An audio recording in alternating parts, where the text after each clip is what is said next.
coming to you live from the Fort Tough Studio. Boomer Esiason, Greg Giannotti, it's Boomer and Gio on the Fan. Simulcast across the country on CBS Sports Network. And we're on the free Odyssey app. Good Monday morning. What a nutso, unexpected, at least for me, so far, super wild card weekend. Everything I thought was going to happen did not. Everything I wanted to happen did not. We've got two games today because of the moving of the Steelers and the Bills, and the biggest story has to be the absolute no-show from the Dallas Cowboys. I never in a million years, even with their history, would I think that they would come out at home and lay that egg. Dak Prescott can't win big games. Mike McCarthy can't win big games. Jerry Jones is going to die. All of these narratives around this team, and they come out and get their asses kicked by a team that nobody thought was any good.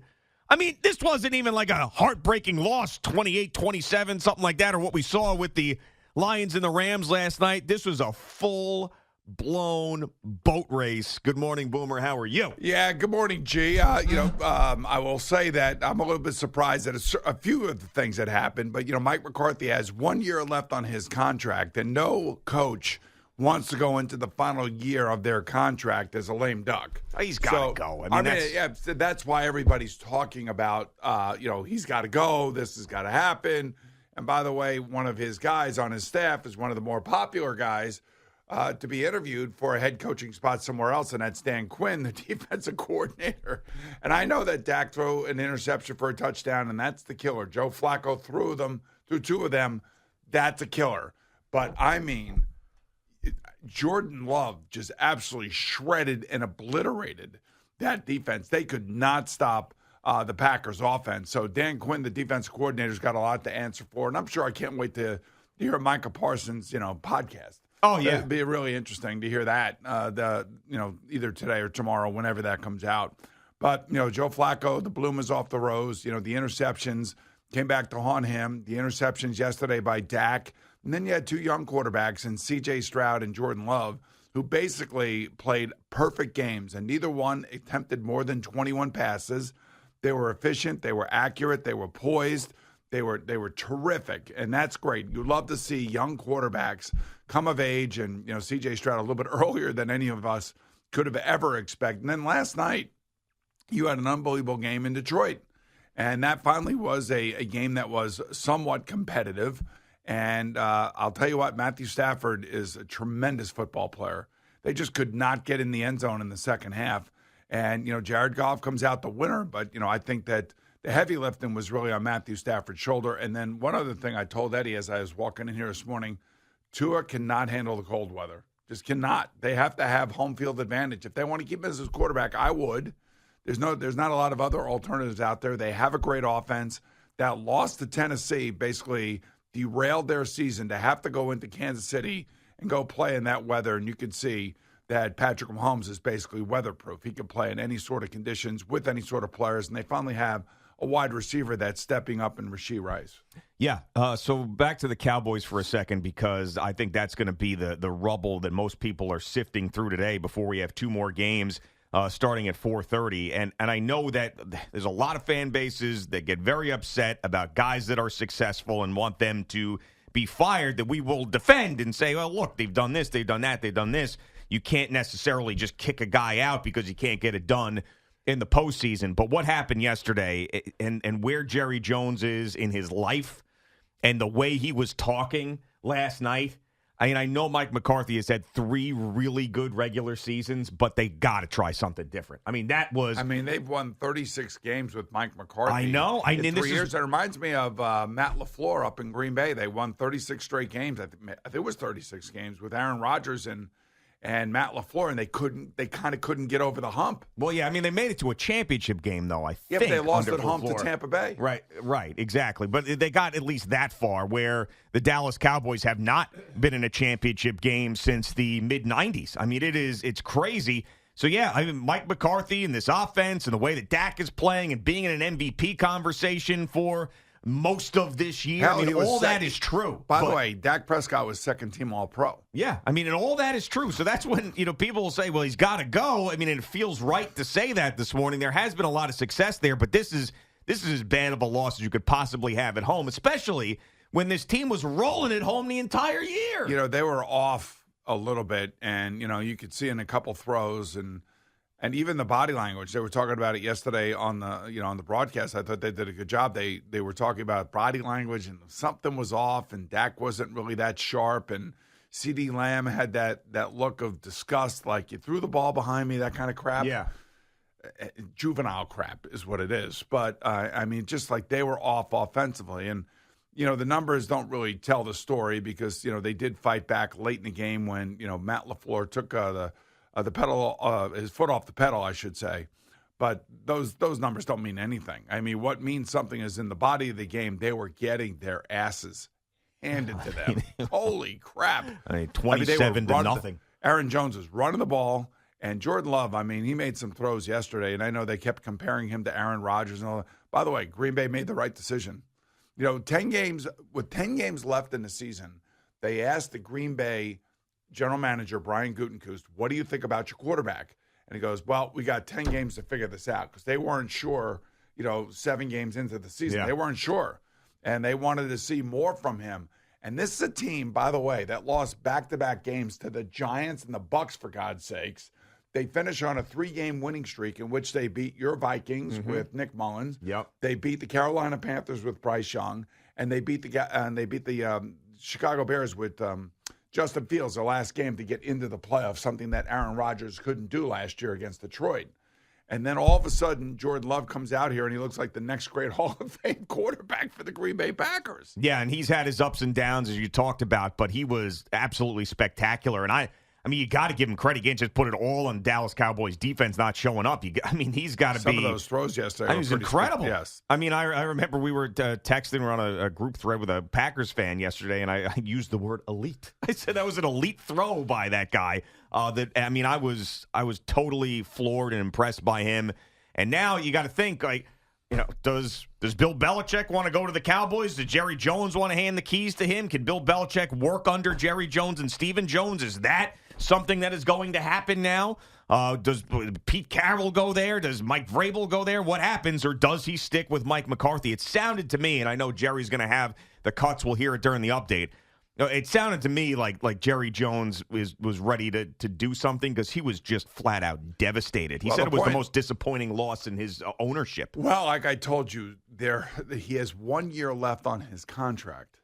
So something has to be done. Either a contract extension has to come, or you got to fire the guy and go in a different direction. All I know is that it's both.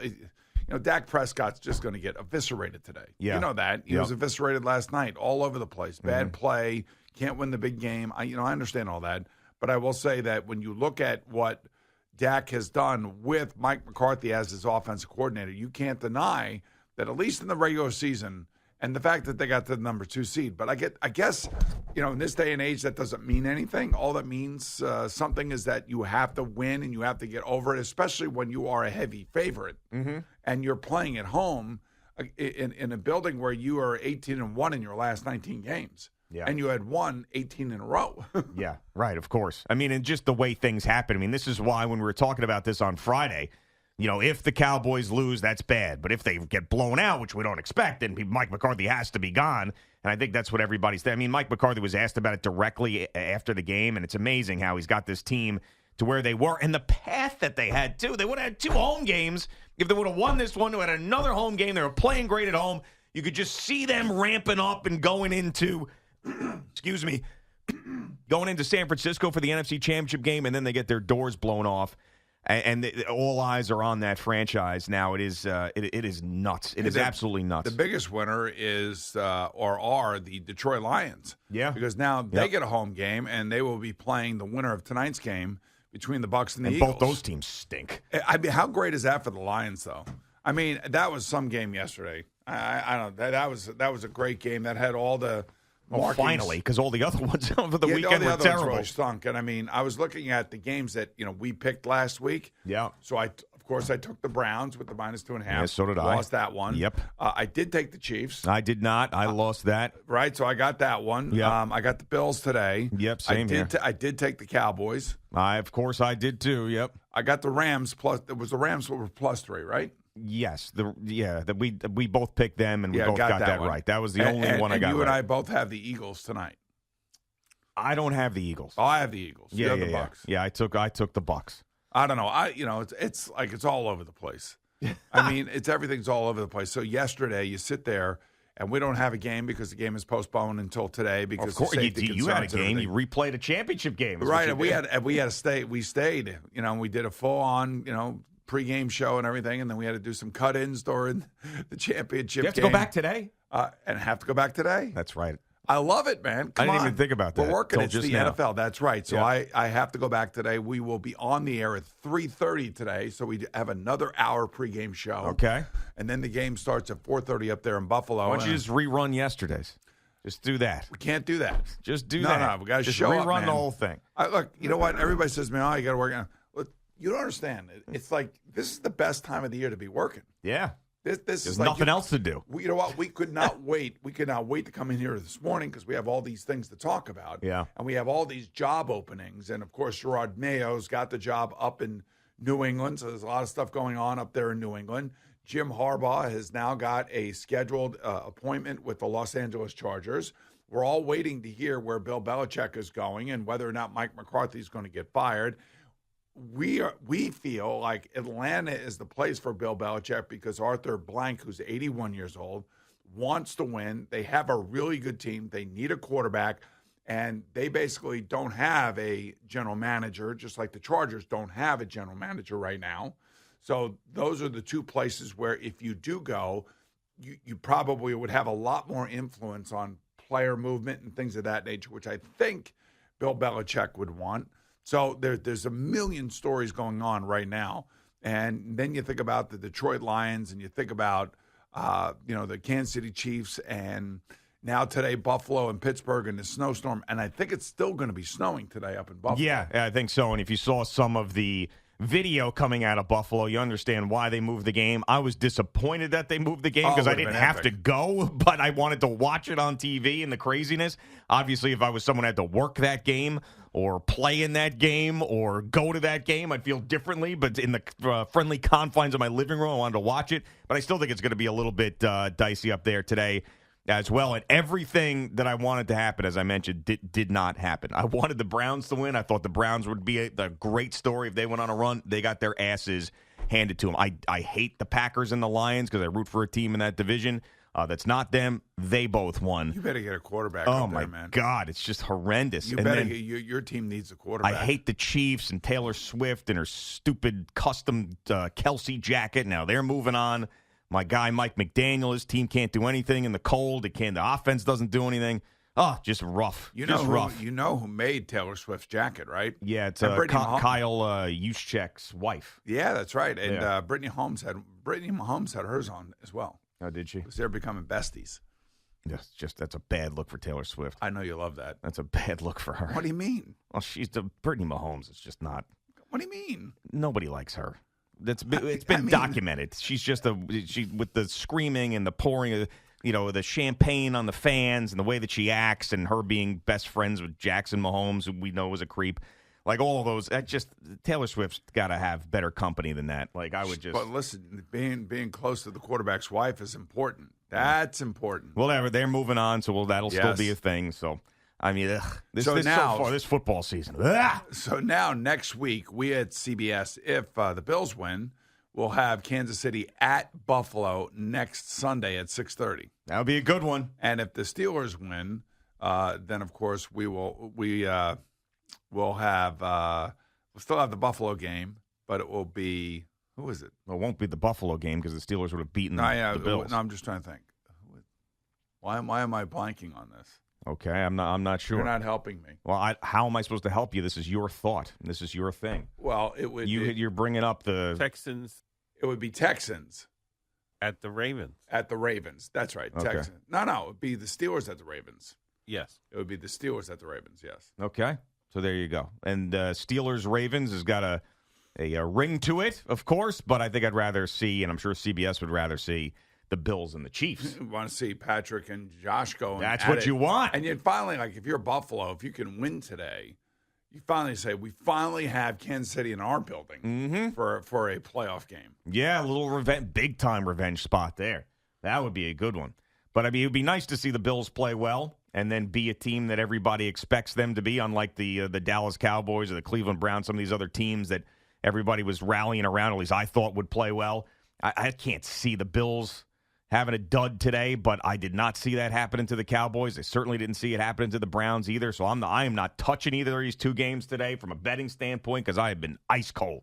Been way off on this stuff. Way off. I was thinking, like, what's interesting about, like, the Miami Dolphins is I thought their defense played pretty damn good. I mean, all things considered, with all the injuries, like, 7 guys missing from the team, and you got they're blitzing like their asses off in the red zone, and Kansas City really didn't have an answer for it. I was shocked. I was shocked that, like, Andy Reid had to know that Vic Fangio was going to be blitzing like he was blitzing, and they just kept Patrick Mahomes back there trying to navigate, all these guys coming at him. A couple times he runs and smashes his helmet. His helmet breaks. Yeah, that was unbelievable. I'd never seen that before, obviously. I was thinking that back when we played, we used to have a guy on defense that would have a helmet size that you would have.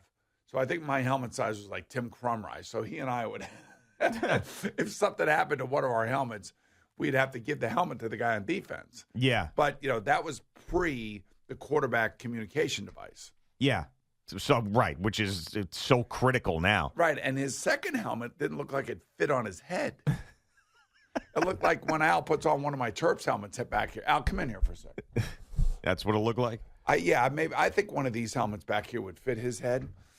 But you want to try the white one this time? Yeah, I would hope so. I would think that most helmets would fit Al's head. At least he'd be able to get it in there because he's got the tiny head. You don't head. need that's fine. You don't have to pull that up. Just there you think go. You can? Oh, yeah. Yeah, nice and easy. That work? Look at that. Let me see. He's got his Buccaneers sweatshirt on today, supporting his Tampa Bay Buccaneers. Feels good. Yeah. How's that? How's that? Still hurts, doesn't it? How's that? Still hurts. That doesn't hurt. Yes, it does. That's a new helmet. If you're not watching on TV, Boomer smacked Al in the head and is now punching him in the nether region. Welcome back to work, Al. He's fine. He's good. All right, it is Boomer and Gio on the Fan and CBS Sports Network. Quick break. We'll get Jerry in here. Boomer's got something for you right now. We'll come right back right after this.